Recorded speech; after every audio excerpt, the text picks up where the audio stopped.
30幾樓望落去咧，哇，個 feel 就好似我擁有一切咁樣。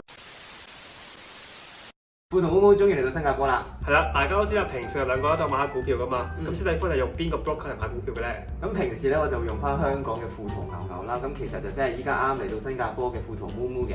係啦，咁富途 Momo 究竟有咩好咧？就係咧佢一個 app 就可以買晒新加坡、香港同埋美國股票啊，同埋佣金咧都比銀行係低好多好多嘅喎。加上呢佢嘅界面非常之清晰啦，同埋資料都非常之多嘅。冇錯，加埋啊呢個富途 Momo 仲有個 desktop 嘅版本嘅喎，所以無論係做 day trade 啦，或者係做 long term investment 啦，都係非常之好用㗎。所以如果大家想開戶並且獲得呢個蘋果股票嘅話咧，就即刻去我哋下條呢度開呢個戶口啦。大家好啊，歡迎嚟到90後生活投資頻道，我係史蒂夫，我係大夫。咁今日咧我哋就受到我哋嘅觀眾邀請嚟參觀佢屋企嘅。係啦，咁我哋觀眾嘅屋企就係一個 condo 嚟嘅。係啦，我哋都非常之多謝我哋呢位觀眾啦，因為佢真係非常之好客嘅。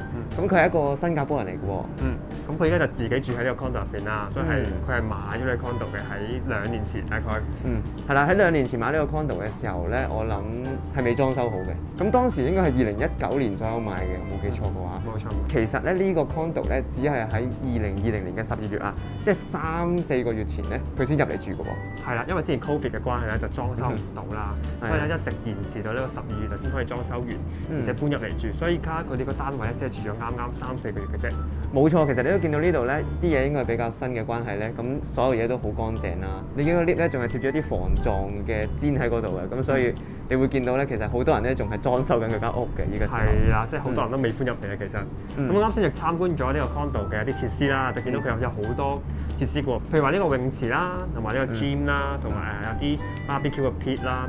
最正嘅係一個係咩咧？就係佢有一個 pet 嘅 pool 啊，即係專俾寵物玩嘅一個游泳池啊。我真係第一次見喺 condo 入邊，真係好正呢個設施。呢個真係好 pet friendly 嘅一個設施啊！我都係咁大個仔都未見過有呢個動物專用嘅泳池啊。冇錯。如果你有養小動物嘅話咧，咁相信佢一定非常非常之中意啊，因為真係一流啊！可以同小動物一齊玩之餘咧，嗰啲小動物咧亦都可以同其他嘅鄰居啊一齊玩㗎喎。咁你依家就身處咗咧喺呢個 condo 嘅天台上面啦，咁啱咧影嗰啲天台嘅景色啦，都非常之靚嘅，真係。個天台景色咧可以望到非常非常之遠啊，因為你見到呢個 condo 咧，其實係比起其他嘅 condo 係高好多㗎。係。呢度係最高咧有38樓咁高㗎。係啦。平時咧你唔會見到一個 condo 咧係有咁高嘅一個天台喺度嘅。係啦。即係好似我屋企咁，其實我屋企最高得5層嘅啫。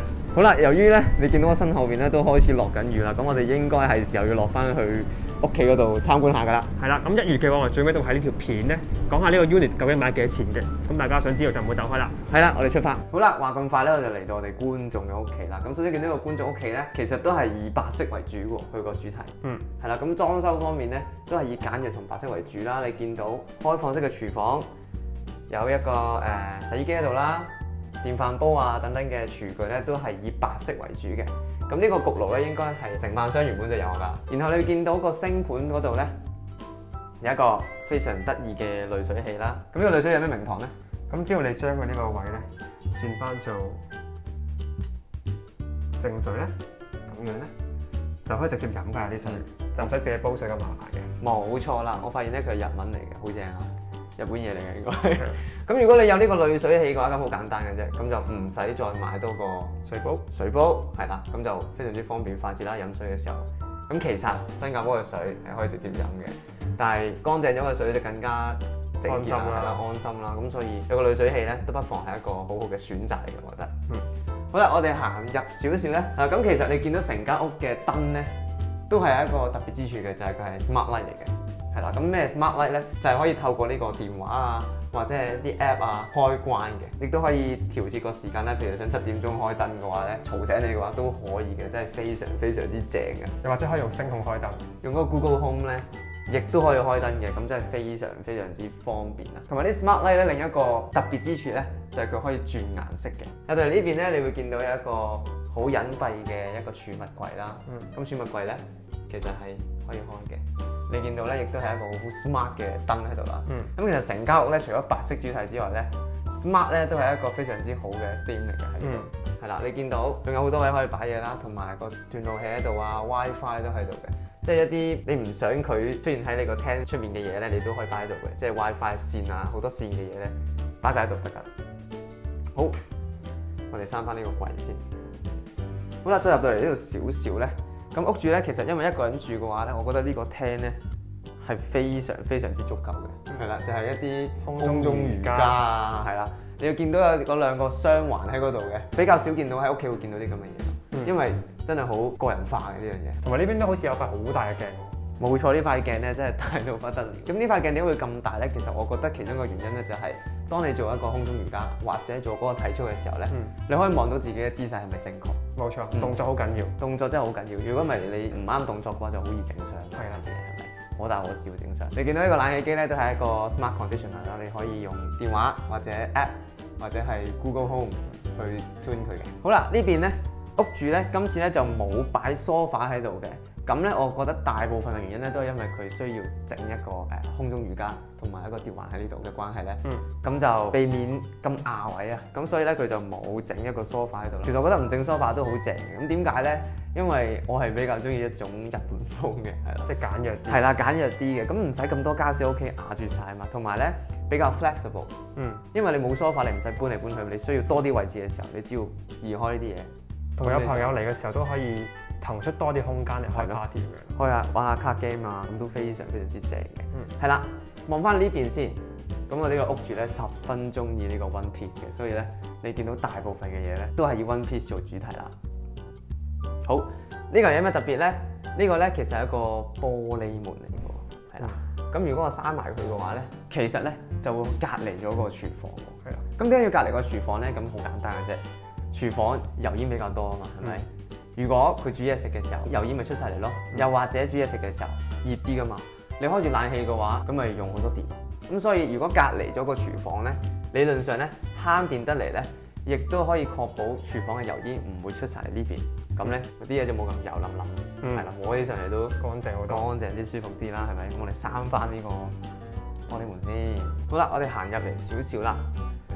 你會見到大部分嘅家私咧都係 either 係白色啦，又或者係木製品嚟嘅。去到呢盞燈啦，呢盞燈咧就經典啦。咁我哋都要多謝一下我哋嘅觀眾啦，係啦。咁咧佢咧就專登整咗我哋個名咧喺呢盞燈裏邊嘅，真係多謝佢，因為呢個係 Dave， 呢個係 Steve，係啦，咁就 welcome 我哋啦，咁都真係好開心嘅見到呢盞燈，我哋多謝晒。好，我哋行入少少先，行入少少咧，你會見到我哋嘅呢邊有個露台啦。今次咧就唔係露台仔啦，今次係一個我覺得都幾大嘅一個露台嚟嘅，係啦。咁我哋睇下先，你會見到呢個陽台咧係十分之闊落嘅，同埋比較長啊，係啦。咁我其實係可以行嚟行去行嚟行去嘅。我諗呢個位咧應該都可以幾個朋友坐喺度吹下水都 OK 嘅。揾張圓台仔喺度飲下酒都得。冇錯，圓台仔都我覺得係 fit 嘅。你見到有一個 One Piece 嘅標誌喺度啦。好啦，我哋再望下個景啦。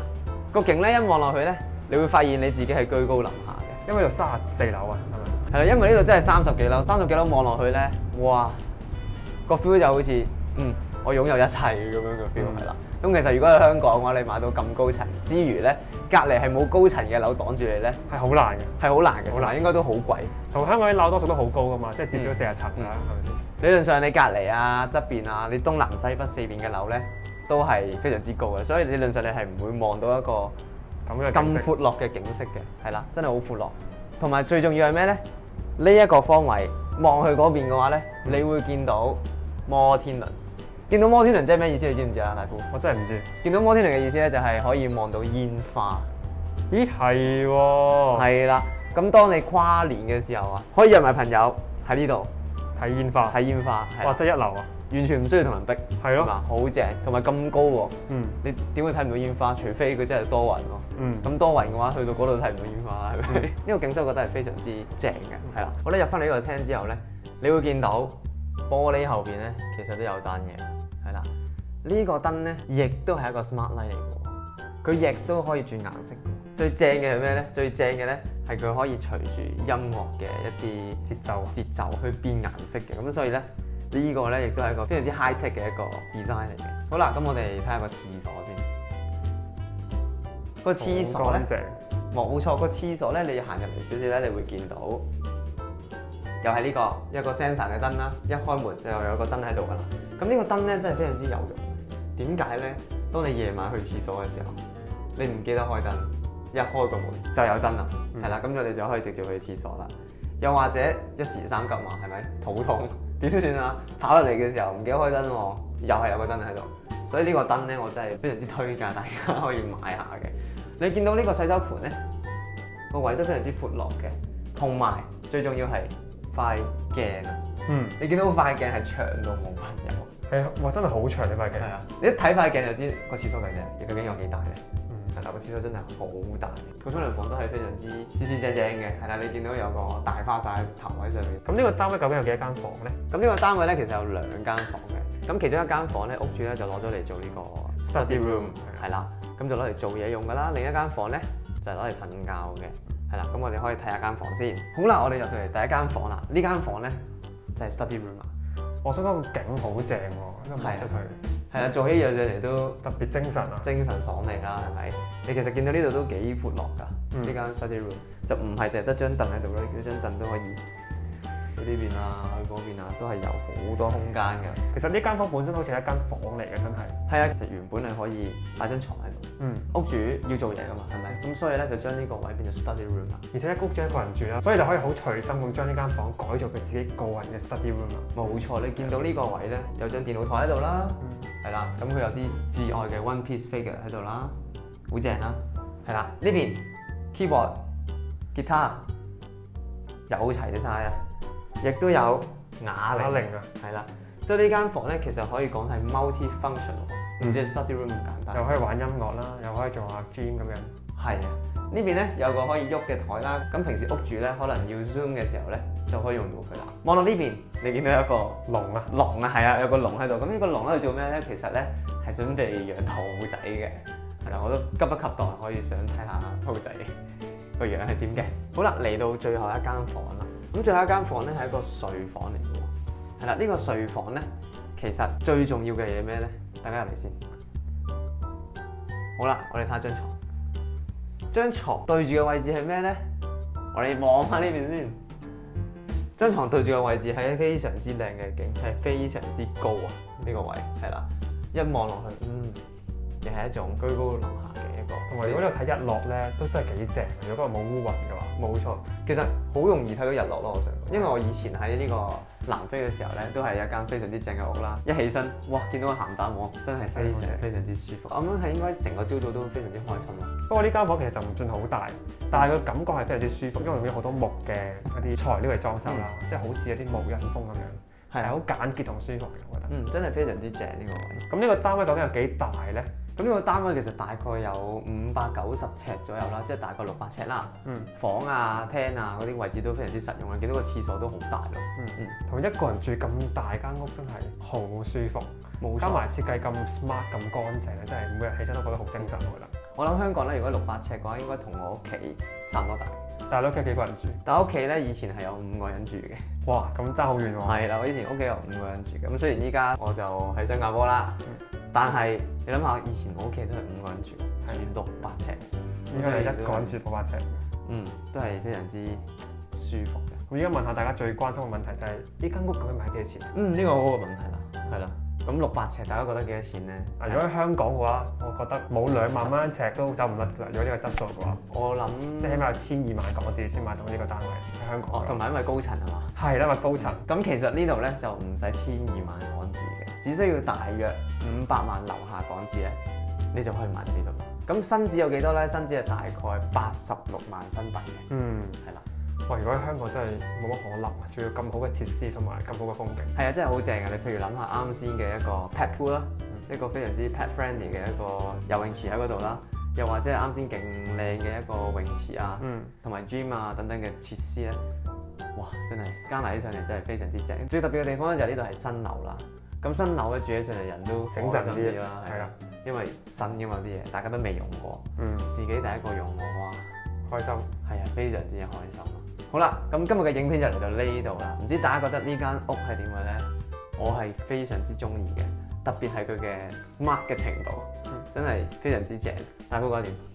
我覺得好正，我覺得好中意個陽台。個陽台都係非常之舒服，係啊，舒服，同埋特別係佢個景咧，望落去真係好正，好正，好正。好啦，我哋再一次多謝你呢個觀眾先。咁如果大家中意條片嘅話，記得 share、like 同埋 subscribe 我哋嘅 channel。我哋下次再見，拜拜拜。